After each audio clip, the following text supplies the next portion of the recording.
तीसरा प्रश्न,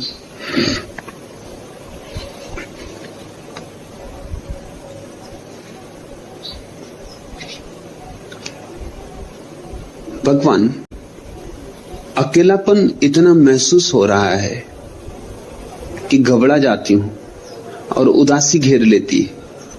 क्या करूं? प्रभु मार्गदर्शन करे। धर्म भारती, अकेलापन हमारी आत्यंतिक नियति है, उससे बचने का कोई उपाय नहीं। अकेले हम हैं और बचने की जितनी हम चेष्टाएं करते हैं वही तो संसार है, और बचने की चेष्टाएं सब व्यर्थ हो जाती हैं, वही तो वैराग्य है। और जब हम बचने की सारी चेष्टाएं छोड़ देते हैं वही तो ध्यान है। अकेले हम हैं और चाहते हैं कि अकेले ना हो, यहीं से भूल शुरू होती। क्यों? अकेले होने में क्या कठिनाई है? अकेले होने में बेचैनी क्या है? अकेले होने में भय क्या है? अकेले होने में बुराई क्या है? अकेले होने में दुख तुमसे किसने कहा है? जानने वाले तो कुछ और कहते हैं। पूछो नानक से, कबीर से, मलुक से, पूछो दुलंदास से। जानने वाले तो कुछ और कहते हैं। जानने वाले तो कहते हैं कि उस परम एकांत में ही आनंद की वर्षा होती, अमृत के मेघ झरते, हजार हजार सूरज निकलते उस परम एकांत में ही। लेकिन आदमी भाग रहा है, अकेले से डर रहा है।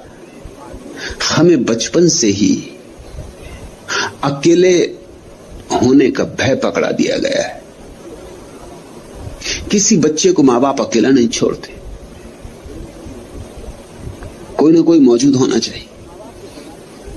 और मां बाप को जरा भी ख्याल नहीं कि बच्चा 9 महीने तक पेट में बिल्कुल अकेला था, एक बार भी नहीं रोया, एक बार भी चीख पुकार नहीं मचाई, एक बार भी नहीं कहा कि मुझे बहुत डर लगता है। 9 महीने बिल्कुल अकेला था। अकेला ही नहीं था, गहन अंधकार में था, वहां सूरज की किरण भी नहीं जाती। मगर मनोवैज्ञानिक कहते हैं कि वे 9 महीने ही बच्चे के जीवन में सर्वाधिक आनंद के दिन थे, और उन्हीं की याद के कारण आदमी मोक्ष की तलाश करता। मनोविज्ञान की तो ये व्याख्या है मोक्ष की तलाश की, कि वो जो 9 महीने बच्चे ने जाने परम एकांत शांति के और विराम के, उनकी स्मृति उसे पीछा करती, उसके अचेतन में अब भी वो याद सरकती, वे सुखद क्षण अब भी उसकी स्मृति में डोलते, वह सुवास अभी भी उसको घेरे रहती, और वो उसी की तलाश कर रहा है। मनोवैज्ञानिकों के हिसाब से तो मोक्ष की खोज गर्भ के एकांत शून्य शांत विराम की खोज। मनोवैज्ञानिक ये भी कहते हैं कि आदमी जो सुंदर सुंदर घर बनाता है वो भी उसी गर्भ की आकांक्षा में बनाए जाते।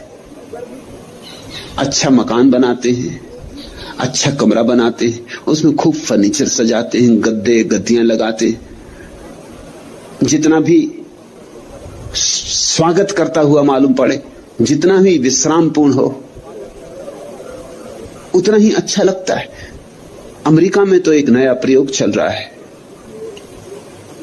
जिसमें एक जो प्रयोग महत्वपूर्ण है, मशीनें अगले महीने तक यहां भी आ जाएंगी और यहां भी ध्यानी उसको शुरू करेंगे। महत्वपूर्ण प्रयोग है। इस सदी में जो ध्यान की नई से नई प्रक्रियाएं खोजी गई उनमें से एक है। एक टैंक बनाया है वैज्ञानिकों ने ठीक गर्भ के आधार पर, उसको जमीन के नीचे गड़ा देते हैं, गहन अंधकार होता है, उसमें साउंड प्रूफ होता है, उसमें कोई आवाज बाहर से भीतर नहीं आती। उसमें जो जल होता है वो ठीक वैसा ही रासायनिक होता है जैसा मां के पेट में जो जल होता है जिसमें बच्चा तैरता है। मां के पेट में जो जल होता है उसमें इप्सम साल्ट की इतनी मात्रा होती है कि बच्चा डूब नहीं सकता। जैसे तुमने सुना होगा यूरोप में डेड सी सागर है, उसको इसलिए मुर्दा सागर कहते हैं कि उसमें कोई डूब नहीं सकता, उसमें मछली भी नहीं होती, क्योंकि मछली भी डूब नहीं सकती उसमें।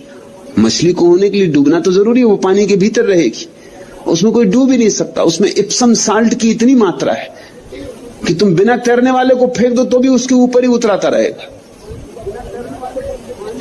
शरीर से पानी का वजन ज्यादा है, शरीर हल्का पड़ जाता है। मां के पेट में इप्सम साल्ट की इतनी मात्रा होती है कि छोटा सा बच्चा नहीं तो कभी का डुबकी खा जाए,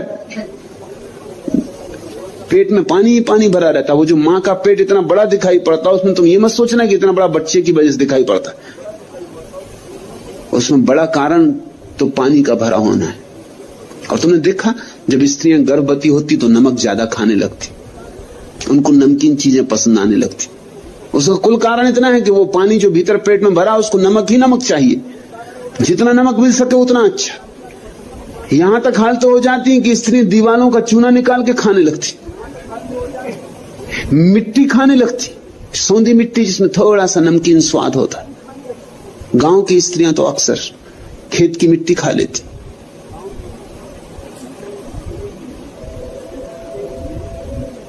उस टैंक में ठीक उतनी ही मात्रा में रासायनिक द्रव्य होते हैं जितने मां के पेट में होते।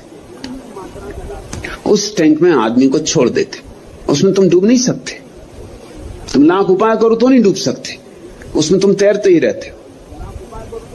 और गहन अंधकार, और तुम्हारी नाक से बस एक नली जुड़ी रहती, जैसे मां के पेट में तुम मां से जुड़े रहते हो श्वास लेने के लिए, ऐसी ही बस एक नली जुड़ी रहती जिससे ऑक्सीजन आता रहता। इस टैंक में घंटे 2 घंटे रहने पर अपूर्व अनुभव होते, शांति के, शून्य के,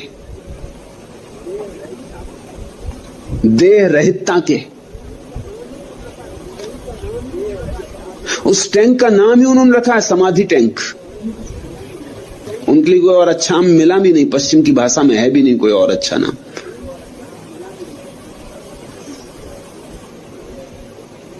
उस टैंक में कुछ अर्थ तो है, वैज्ञानिक अर्थ है। उसमें जो 2-3 घंटे रह आता है, उसको पहली दफा फिर से पुनः याद आ जाती मां के गर्भ में रहने की, और उस शांति की, उस आनंद की। वैज्ञानिक तो यही कहते हैं कि ध्यान की प्रक्रियाएं भी उसी अवस्था में ले जाती, बिना बाहरी उपकरणों के। ध्यान की प्रक्रिया भी उसी अवस्था में ले जाती। मोक्ष की, स्वर्ग की खोज भी उसी की खोज। घरों में भी हम जो अपने कमरों को बनाते हैं, वो इस ढंग से बनाते हैं कि वो सब तरह से हमें उत्तप्त रखें, प्रसन्न रखें, प्रफुल्ल रखें, शांत रखें। मगर अब तक ठीक ठीक मां के पेट का अनुभव कोई भी चीज पूरी पूरी तरह नहीं दे पाई है।